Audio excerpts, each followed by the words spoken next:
Hello, welcome to study circle. अगर आप BPSC teaching recruitment exam की तैयारी कर रहे हैं तो आप एससीईआरटी के इंपॉर्टेंस को जानते हैं। तो इसी सीरीज में आज हम लोग क्लास 11th स्टैंडर्ड हिस्ट्री का जो है चैप्टर 8 संस्कृतियों का टकराव के बारे में पढ़ेंगे। इस चैप्टर का जो है पार्ट 1 ऑलरेडी पब्लिश हो चुका है और आज हम लोग इसका जो है बाकी जो बचा हिस्सा है वो पार्ट 2 में पढ़ेंगे। तो इस चैप्टर के पार्ट 1 में हम लोगों ने क्या पढ़ा था, जो कैरिबियन द्वीप समूह और ब्राजील के जन समुदाय है उनके बारे में पढ़ा था और जो है माया लोगों के बारे में पढ़ा, एज़टेक लोगों के बारे में पढ़ा और आज हम लोग जो है इस पार्ट 2 में पढ़ेंगे यूरोप वासियों की खोज यात्राओं के बारे में। तो आपसे रिक्वेस्ट है कि अगर आप हमारे चैनल में नए हैं तो हमारे चैनल को जरूर से जरूर सब्सक्राइब कर लीजिए। वीडियो पसंद आता है तो इसे लाइक करें, दोस्तों में शेयर करें और अपना सुझाव जो है वो कमेंट बॉक्स में जरूर लिखें। तो चलिए शुरू करते हैं कि यूरोप वासियों की खोज यात्राएं के बारे में। तो दक्षिण अमेरिकी और कैरिबियन लोगों को यूरोप वासियों के अस्तित्व का पता तभी चला जब यूरोप वासी अटलांटिक सागर को जहाजों द्वारा पार करके वहां पहुंचे और सन 1380 में कुतुबनुमा यानी दिशा सूचक यंत्र का आविष्कार हो चुका था। तो 1380 में क्या कुतुबनुमा यानी कि कंपास जो होता है उसका जो है आविष्कार हो चुका था। कंपास में क्या होता था, जैसे एक गोल कंपास है, उसमें एक ऐसे सुई लगा हुआ है और ये हमेशा क्या है कि नॉर्थ और साउथ की तरफ इंडिकेट करता है।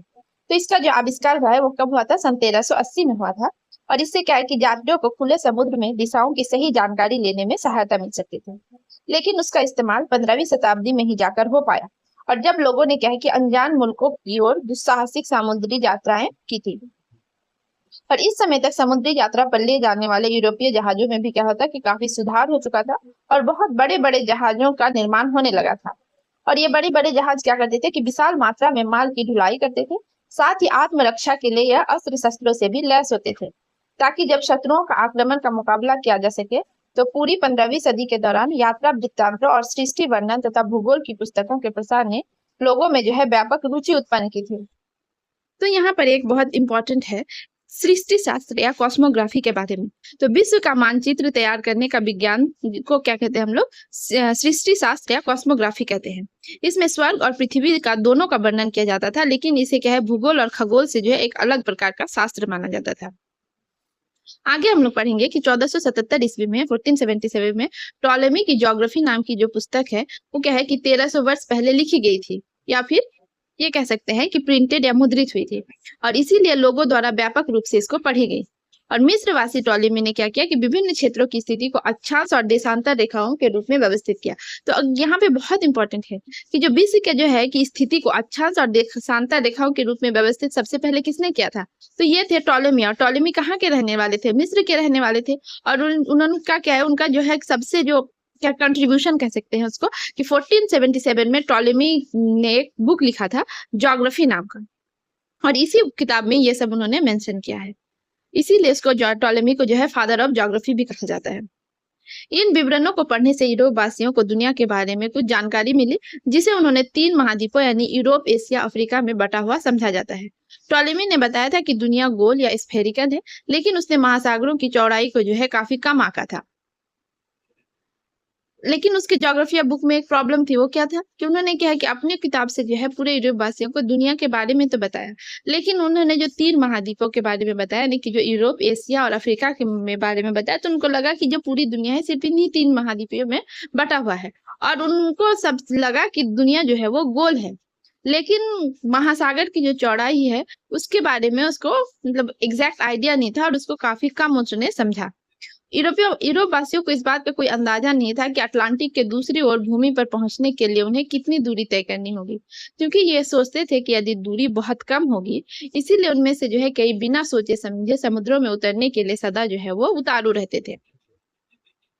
15वीं शताब्दी में आइबेरियाई प्रायद्वीप यानी आइबेरियन पेनिनसुला जो थे, आइबेरियन पेनिनसुला में कौन कौन से देश आते थे, यानी कि जो स्पेन और पुर्तगाल थे, तो उसके जो लोग थे उन्होंने खोज यात्राओं में सबसे आगे रहे।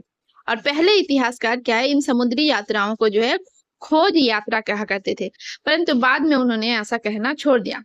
बाद के इतिहासकारों ने यह कहा कि अनजान इलाकों की ओर जो थी पुरानी दुनिया, ओल्ड वर्ल्ड के लोगों की ये पहली समुद्री यात्राएं नहीं थी।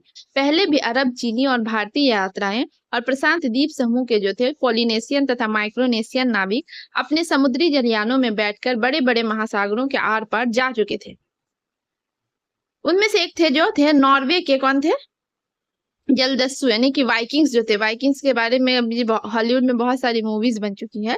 तो ये जो नॉर्वे के जो जलदस्यु होते थे, मतलब जो जल में क्या करते, मतलब एक तरह से नाविक जो होते थे, है ना। तो ये लोग क्या होते थे कि 11वीं शताब्दी में उत्तरी अमेरिका पहुंच चुके थे, और ये लोग कहाँ के थे, नॉर्वे के थे। वहीं स्पेन और पुर्तगाल के शासक ही जो थे विशेष रूप से समुद्री खोज के लिए जो है धन देते थे, और धन देने को इतने लालायित जो थे वो क्यों थे। उनके सिर पर क्या था, सोने और धन दौलत के भंडारों और यश एवं सम्मान प्राप्ति की धुन क्यों सवार थी।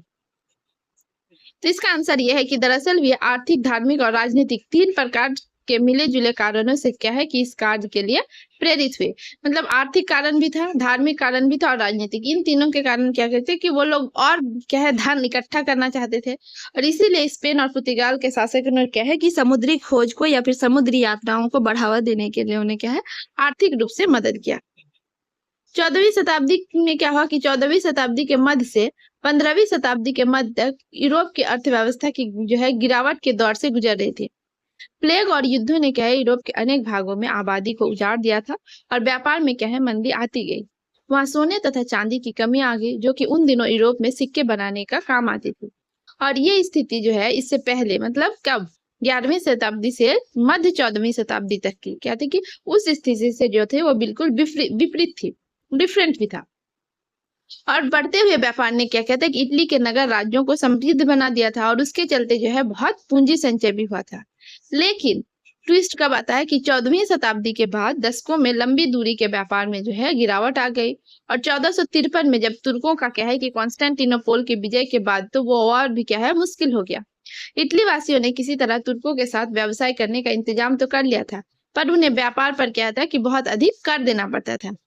और बाहरी दुनिया के लोगों को ईसाई बनाने की संभावना ने भी क्या है कि यूरोप के धर्मपरायण ईसाइयों को इन साहसिक कार्यों की ओर उन्मुख किया। यानी कि जो बाहर की दुनिया के लोग हैं उनको ईसाई बनाने की जो संभावना थी या फिर उनकी जो इच्छा शक्ति थी, इस कारण भी क्या है कि यूरोप के जो धर्मपरायण ईसाई थे वो इस साहसिक कार्य की ओर उन्मुख हो कि जाएंगे और वहां पे लोगों को क्या है कि उनका धर्मांतरण करेंगे। तो ये तो सभी जानते हैं कि तुर्कों के विरुद्ध क्रूसेड जो हुआ था यूं तो धर्म युद्ध के रूप में ही प्रारंभ हुए थे, पर इन्होंने एशिया के साथ यूरोप के व्यापार में वृद्धि और एशिया के उत्पादों विशेष रूप से मसालों के प्रति भी यूरोप वासियों की जो है वो रुचि बढ़ाई। यूरोप वासियों को ऐसा लगा कि यदि व्यापार के साथ साथ राजनीतिक नियंत्रण भी स्थापित हो पाए और यूरोपीय देश जो है अधिक गर्म जलवायु वाले स्थानों पर उपनिवेश स्थापित कर पाए तो उन्हें जो है अधिक लाभ होगा। और इसीलिए जब यूरोप वासी सोने और मसाले की खोज में नए नए प्रदेशों में जाने की बात सोचने लगे तो उन्हें क्या है कि पश्चिमी अफ्रीका का ध्यान आया, जहां उन्होंने प्रत्यक्ष रूप से अब तक किसी तरह का व्यापार नहीं किया था। तो एक छोटा सा देश था पुर्तगाल, जो 1139 में स्पेन से अलग होकर स्वतंत्र राज्य के रूप में स्थापित हो चुका था, और मछुआही और नौकायन के क्षेत्र में उसने क्या है विशेष कुशलता प्राप्त कर ली थी। और उसने इस दिशा में पहल की, किस दिशा में, कि उनको पश्चिमी अफ्रीका पे जो है किस तरह से जाना है, पहुंचना है। तो पुर्तगाल के राजकुमार हेनरी जो थे वो नाविक या नेविगेटर के नाम से मशहूर थे। उन्होंने क्या है कि पश्चिमी अफ्रीका की तटीय यात्रा आयोजित की और 1415 में सियूटा नामक जो है एक जगह पर आक्रमण कर दिया। और उसके बाद जो है कई अभियान जो है आयोजित किए गए और अफ्रीका के बोजाडोर अंतरीप में पुर्तगालियों ने अपना व्यापार केंद्र स्थापित कर लिया। तो कहाँ पे जो है अपना व्यापार केंद्र स्थापित किया पुर्तगालियों ने? अफ्रीका के बोजाडोर अंतरीप में, केप ऑफ बोजाडोर।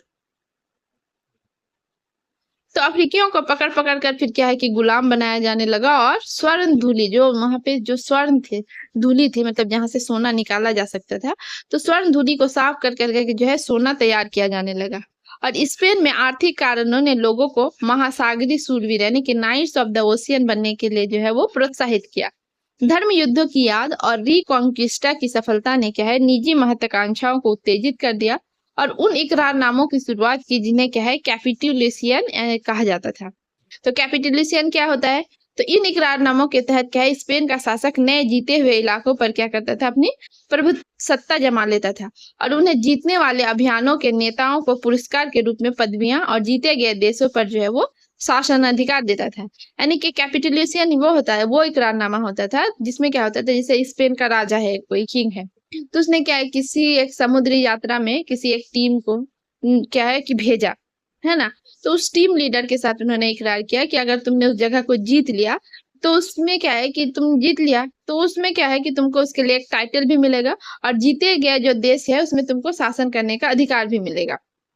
और इसके बदले क्या है कि राजा को कुछ उसमें क्या है कि टैक्स वैक्स देना पड़ेगा, तो इसमें राजा को भी फायदा हुआ और वो जगह क्या है कि वो फिर वो अगर स्पेन का राजा है तो वो स्पेन का पार्ट हो गया।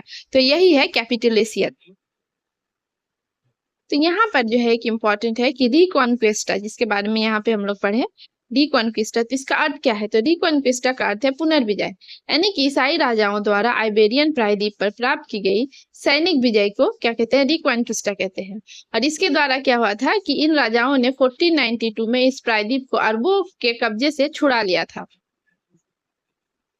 अटलांटिक पारगमन, तो अटलांटिक पारगमन क्या था कि क्रिस्टोफर कोलंबस ने 1451 से 1506 में एक स्वयं शिक्षित व्यक्ति था, लेकिन उसमें साहसिक कार्य करने और नाम कमाने की जो है उत्कट इच्छा थी। भविष्यवाणियों में विश्वास करते हुए वह यह मानता था कि उसके भाग में पश्चिम की ओर यात्रा करते हुए पूर्व द इंडीज की ओर का रास्ता खोजना लिखा है।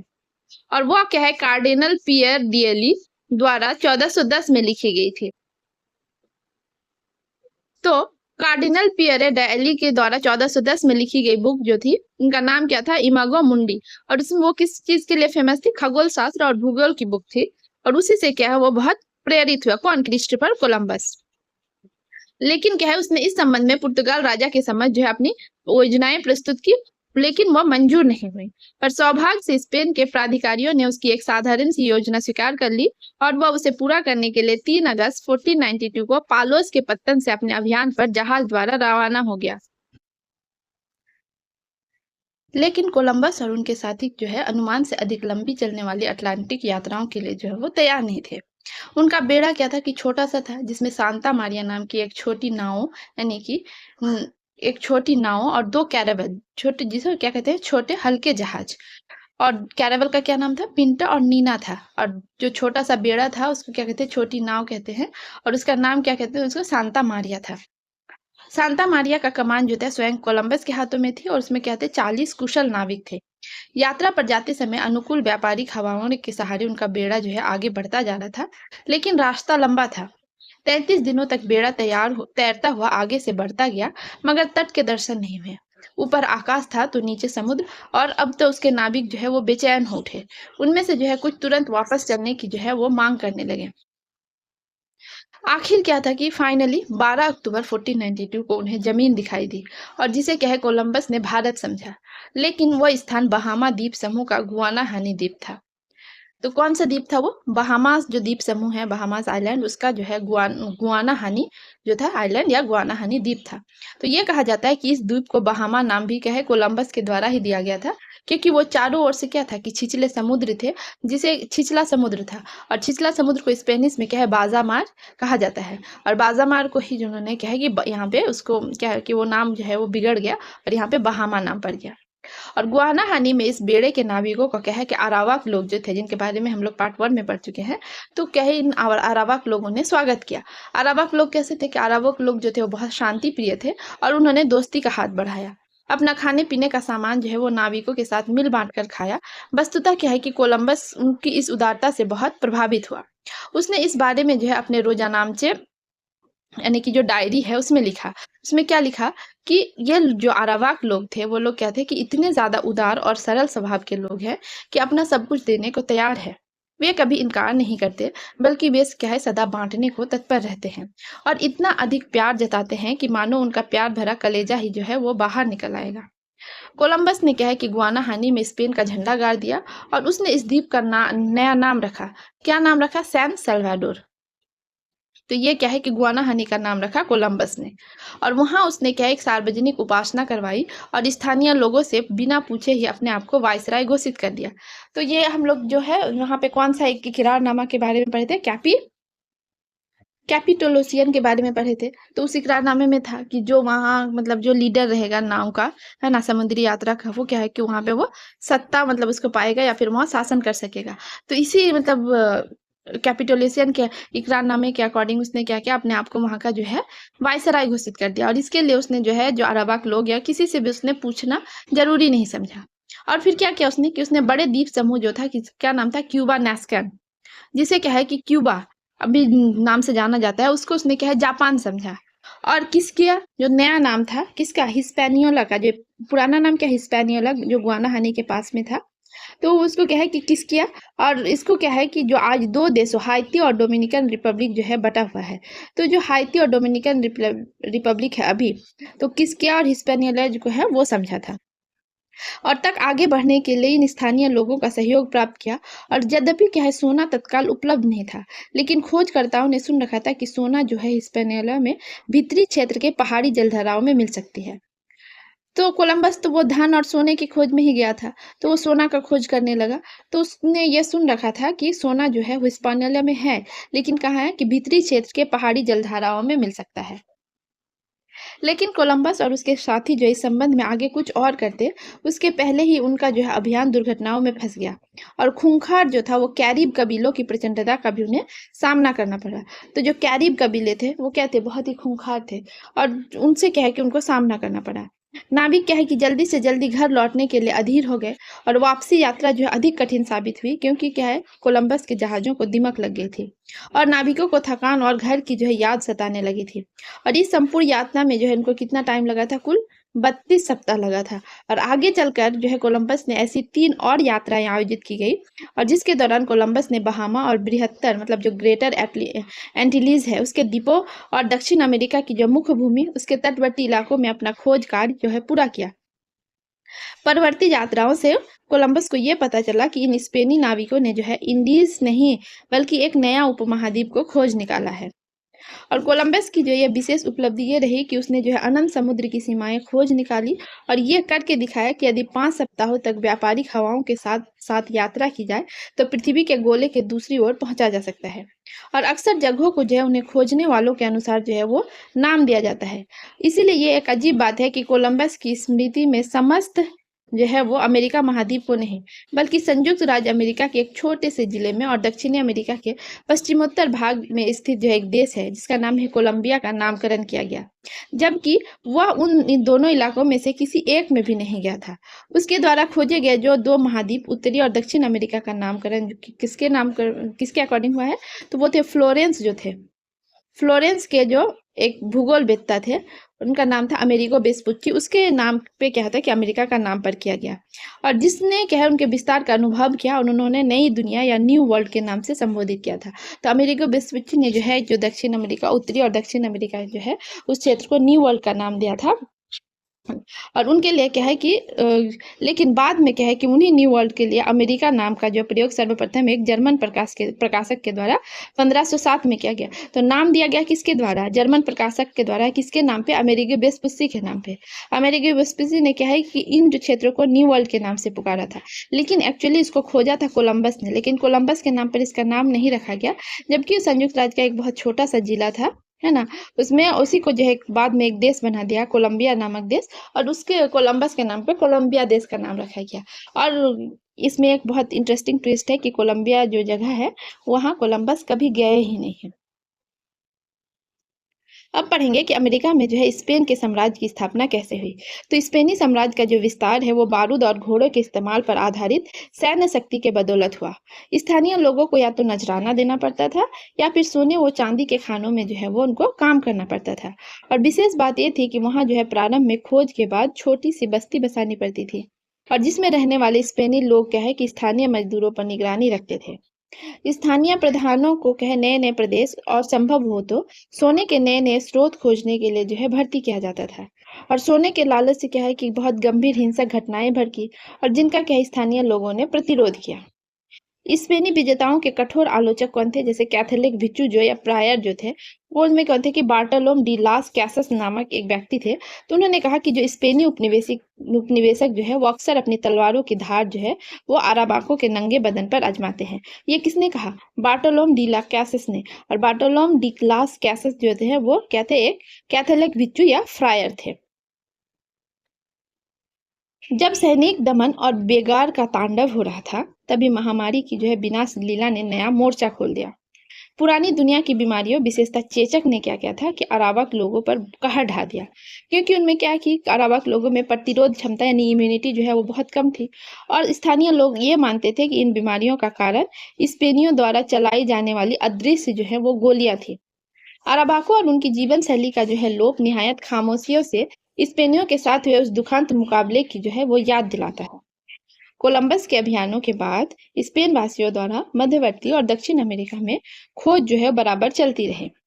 तो कोलंबस का अभियान जो है वो खत्म हो गया था, लेकिन उसके बाद भी स्पेन वासी जो थे उसने क्या कि मध्यवर्ती और दक्षिण अमेरिका में जो है खोज लगातार चलाता है रहा। और उसमें वह बाद में उसको बहुत अधिक सफलता भी मिलती गई। और आधी सदी के भीतर ही क्या हुआ कि जो स्पेन वासियां थे कि लगभग 40 डिग्री उत्तर से 40 डिग्री दक्षिणी अक्षांश तक समस्त क्षेत्र को खोज खोज कर बिना किसी चुनौती के उस पर क्या आसानी से अधिकार जमा लिया। यानी कि जो दक्षिण अमेरिका का जो क्षेत्र था, कोलंबस ने तो उसका रास्ता खोज दिया था, उसके बाद स्पेन वासियों को उसका पूरा एड्रेस मिल गया। तो उसने क्या कि उसमें जो है उसका खोज यात्रा जो है बराबर चलता रहा। और 40 डिग्री उत्तर से 40 डिग्री दक्षिणांश तक जितना समस्त क्षेत्र है उसको खोज खोज कर उसमें क्या उसने अपना शासन जमा लिया या फिर अधिकार कर लिया। और उपयुक्त घटनाओं से पहले स्पेन वासियों ने इस क्षेत्र के दो बड़े बड़े साम्राज्यों को जीतकर अपने कब्जे में कर लिया था। और ये काम किया गया था मुख्यतः दो व्यक्तियों ने किया था।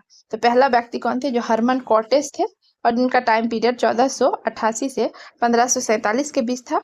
और दूसरा व्यक्ति जो था वो फ्रांसिस्को पिजारो थे, और उसका टाइम पीरियड था 1478 से 1541 तक।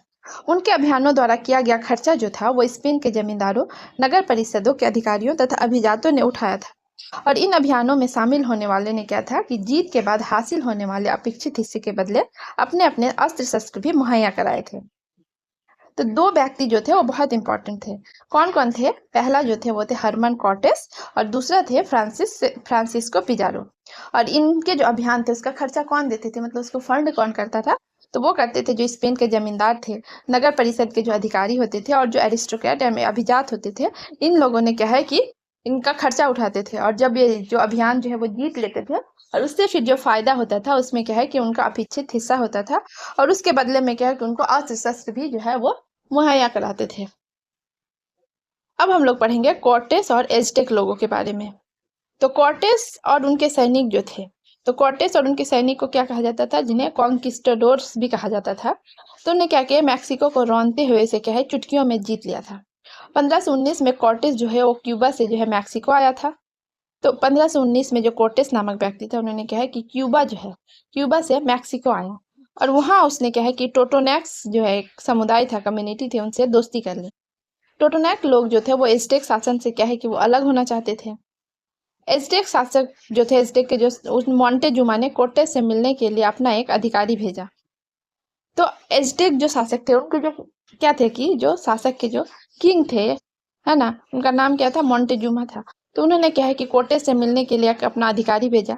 वह स्पेन वासियों की आक्रामक क्षमता, उसके बारूद और घोड़े के प्रयोग को देखकर घबरा गया। स्वयं जो है मोंटेजुमा को भी ये पक्का विश्वास हो गया कि कोर्टेस जो है सचमुच किसी निर्वासित देवता का अवतार है, जो अपना बदला लेने के लिए फिर से प्रकट हुआ है। तो स्पेनी सैनिकों ने क्या है कि ट्लैक्स क्लैन यानी कि ट्लैक्स क्लैन जो है एक जगह है, वहां पे क्या उन्होंने हमला बोल दिया था। और ट्लैक्स क्लैन जो था कि सॉरी ट्लैक्स क्लैन जो थे वो लड़ाकू दल थे, है ना। और लड़ाकू दलों पर क्या है स्पेनी सैनिकों ने हमला बोल दिया था। और ट्लैक्स क्लैन जो है खुद में जो है खूंखार लड़ाकू थे, जिन्होंने जबरदस्त प्रतिरोध करने के बाद जो है अंततः समर्पण कर दिया। और स्पेनी सैनिकों ने जो है क्रूरतापूर्वक जो है उन सब का सफाया कर दिया। और फिर वे क्या है कि टेनोक्टिट्लान की ओर बढ़े, जहां वे 8 नवंबर क्या है 1519 को पहुंचे।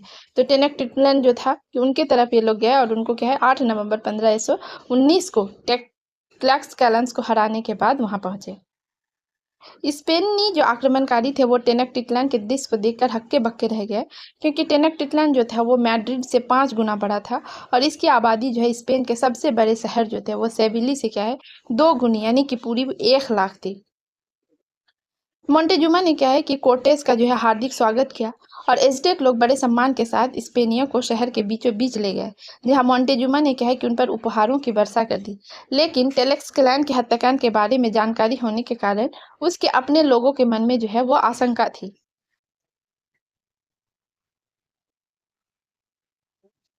एज़टेकों के एक वृत्तांत में स्थिति का वर्णन कुछ इस प्रकार है कि ऐसा लग रहा था मानो टेनेक्टिट्लन ने किसी दानव को शरण दे दी है। टेनेक्टिट्लन के निवासियों को ऐसा महसूस हुआ कि सभी ने जैसे कि भांग खा ली है और वे सब जो है वो पगला से गए हैं। हर आदमी क्या है कि भयभीत होकर कांप रहा था, मानो सारी दुनिया की जो है आंतें जो है वो बाहर निकाली जा रही हो। लोग भयाक्रांत नींद में सो गए, लेकिन क्या एजिटेट लोगों की चिंता भी जो है वो निर्मूल नहीं थी। कोर्टेस ने जो है वो बिना कोई कारण बताए सम्राट को नजरबंद कर लिया, फिर उसके नाम पर शासन चलाने का प्रयास करने लगे। स्पेन के प्रति जो है सम्राट मोन्टेजुमा के समर्पण को औपचारिक बनाने के प्रयत्न में कोर्टेस ने एज़टेक मंदिरों में ईसाई प्रतिमाएं स्थापित करवाई। मोन्टेजुमा ने एक समझौता प्रस्तावित किया और मंदिर में कहे कि एज़टेक और ईसाई दोनों प्रकार की प्रतिमाएं जो है वो रखवा दी। इसी समय कोर्टेस ने कहा कि अपने सहायक एल्वारेडो को सब कुछ सौंपकर जल्दी से क्यूबा लौटना पड़ा। स्पेनी शासन के अत्याचारों से और सोने के लिए निरंतर अपनी मांगों के दबाव के कारण आम जनता ने जो है वो विद्रोह कर दिया। एल्वारेडो ने फिर क्या किया कि एल्वारेडो ने हुइजिल पोक्टली जो एक जगह है, तो वहां के बसंतोत्सव में जो है कत्लेआम का हुक्म दे दिया और 25 जून 1520 को कोर्टेस जो है वापस लौटा, तो उसे घोर संकट का जो है सामना करना पड़ा। पुल जो है वो तोड़ दिए गए थे, जलमार्ग जो है वो काट दिए गए थे और सड़कें जो है वो बंद कर दी गई थी। स्पेनियों को भोजन और पेयजल की घोर कमी का सामना करना पड़ा और कोर्टेस को मजबूर होकर वापस लौटना पड़ा। इसी समय क्या है, रहस्यमय परिस्थितियों में जो है मोन्टेजुमा की मृत्यु हो गई। एज़टेकों की स्पेनियों के साथ लड़ाई जारी रही और इसके परिणाम स्वरूप लगभग 600 अत्याचारी विजेता और उतने ही टेलैक्स क्लैन के लोग जो है वो मारे गए। हत्याकांड की इस भयंकर रात को जो है आंसू भरी रात या नाइट ऑफ टीयर्स के नाम से जाना जाता है। कॉर्टेस को नवनिर्वाचित राजा जो थे, क्या नाम था उनका, क्वांटोमेक था, उनके विरुद्ध जो है अपनी रणनीति की योजना बनाने के लिए वापस क्लैक्स क्लैन में शरण लेनी पड़ी। और उस समय एज़टेक लोग जो थे वो यूरोपीय लोगों के साथ आई चेचक के प्रकोप से जो है वो मर रहे थे। और कोर्टेस केवल क्या है कि 180 सैनिकों और 30 घोड़ों के साथ टेनक्टिट्लन में घुस आया और एज़टेक भी जो है अपनी आखिरी मुठभेड़ के लिए तैयार थे। अब शकुनों जो है उन्होंने एज़टेक को पहले ही बता दिया था कि उनका जो है अंत दूर नहीं है और इसे वास्तविकता समझकर सम्राट ने जो है अपना जीवन त्याग देना ही ठीक समझा और मेक्सिको पर विजय प्राप्त करने में जो है कि 2 वर्ष का समय लग गया और कोर्टेस मेक्सिको में जो है न्यू स्पेन का कैप्टन जनरल बन गया। उसने चार्ल्स पंचम द्वारा सम्मानों से जो है विभूषित कर दिया गया और मैक्सिको से जो है स्पेनियों ने अपना नियंत्रण जो है ग्वातेमाला, निकारागुआ और होंडुरास जो है ये 3 जगहों पर जो है स्थापित कर लिया। तो कहाँ कहाँ पर स्थापित किया स्पेनियों ने अपना नियंत्रण? पहला तो था ग्वातेमाला, दूसरा निकारागुआ और तीसरा होंडुरास। तो यहाँ पे हमने क्या है कि एज़टेक्स के बारे में पढ़ा है। तो आप यहाँ पे एक देख सकते हैं कि यहाँ पर एक चित्र है। ये क्या है कि अमेरिकी मूल निवासियों के साथ यूरोपीय लोगों की मुलाकात, यूरोप की कास्ट ब्लॉक वाली जो है एक छपाई है और ये छपाई कब की गई थी? 16वीं सदी में की गई थी।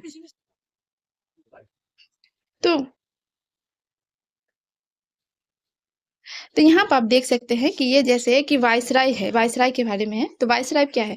तो वायसराय का अर्थ है राजा के स्थान पर, यानी उसका जो स्थापनापन या प्रतिनिधि। इस संदर्भ में राजा का मतलब है स्पेन का राजा, यानी कि वायसराय का अर्थ है कि राजा के स्थान पर जो उसकी प्रतिनिधि है उसको वायसराय कहा जाता है। तो यहाँ पर एक टाइमलाइन है जिसमें क्या है कि यूरोप वासियों द्वारा जो समुद्री यात्राएं की गई है उसके बारे में बताया गया है कि 1492 में कोलंबस ने बहामा द्वीप समूह और क्यूबा पर जो है स्पेन की दावेदारी पेश की। 1494 में अनखोजी दुनिया यानी कि जो है का पुर्तगाल और स्पेन के बीच जो है बंटवारा हुआ था।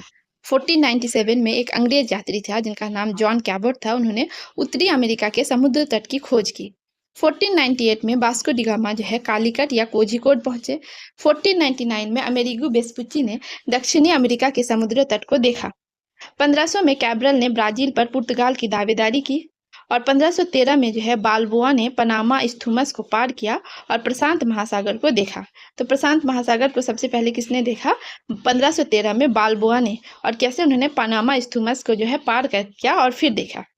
वहीं 1521 में कोर्टेस ने एज़टेक लोगों को हराया और 1522 में स्पेन वासी मैगलेन ने जहाज में बैठकर पृथ्वी का चक्कर लगाया। 1532 में पिजारो ने जो है इंका राज्य को जीता और 1571 में स्पेन के सैनिकों ने जो है फिलीपींस को जीता। 1600 में जो है ब्रिटिश ईस्ट इंडिया कंपनी की स्थापना हुई और 1602 में डच ईस्ट इंडिया कंपनी की जो है वो स्थापना हुई। तो ये जो है यहाँ पे एक छोटा सा जो है वो टाइमलाइन है।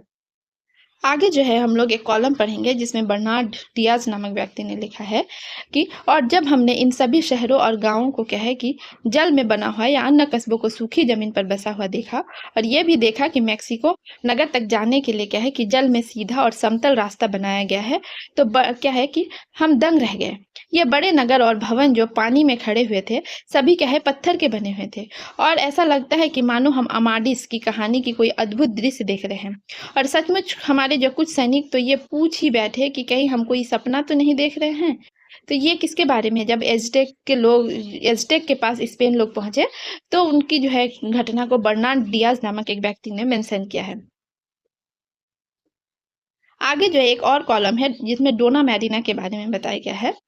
तो बर्नार्ड डियाज डेल कास्टिलो जो थे इनका टाइम पीरियड क्या था 1495 से 1584। उसने जो अपने किताब जो है ट्रू हिस्ट्री ऑफ मैक्सिको में लिखा है कि जो टेबेस्के के लोगों ने जो है कॉर्टेस को डोना मैरिना नाम की एक सहायता दी थी। किसने दी थी? टेबेस्को के लोगों ने। और वो डोना मैरिना जो थी वो 3 भाषाओं में प्रवीण थी। उसने क्या है कोर्टेस के लिए दुभाषीय के रूप में एक बहुत निर्णायक भूमिका अदा की और ये क्या है हमारी जीतों की जोरदार शुरुआत थी और डोना मैरिना की सहायता के बिना हम न्यू स्पेन और मैक्सिको की जो है भाषा नहीं समझ सकते थे। तो डियाज सोचता था कि वह एक राजकुमारी थी, लेकिन मैक्सिकन लोग उसे मालिंच यानी कि विश्वासघातिनी कहते थे। और मैलिनचिस्टा का अर्थ है वो व्यक्ति जो दूसरों की भाषा और कपड़े की जो है वो हूबहू नकल करता है। तो ये डोना मैरिना की कहानी थी। तो यहाँ इस चित्र में आप जो है मैक्सिको का जो है उस टाइम का जो है एक चित्र देख सकते हैं। तो ये जो है इस चैप्टर का पार्ट 2 है। बाकी बचे हुए हिस्से को हम लोग नेक्स्ट पार्ट में पढ़ेंगे। तो अगर आपको ये वीडियो अच्छा लगता है तो हमारे चैनल को क्या है ज़रूर से ज़रूर सब्सक्राइब कर लीजिए। अपना जो सुझाव है वो कमेंट बॉक्स में लिखिए। वीडियो लाइक करें, दोस्तों में शेयर करें। वीडियो देखने के लिए जो आपका बहुत-बहुत धन्यवाद।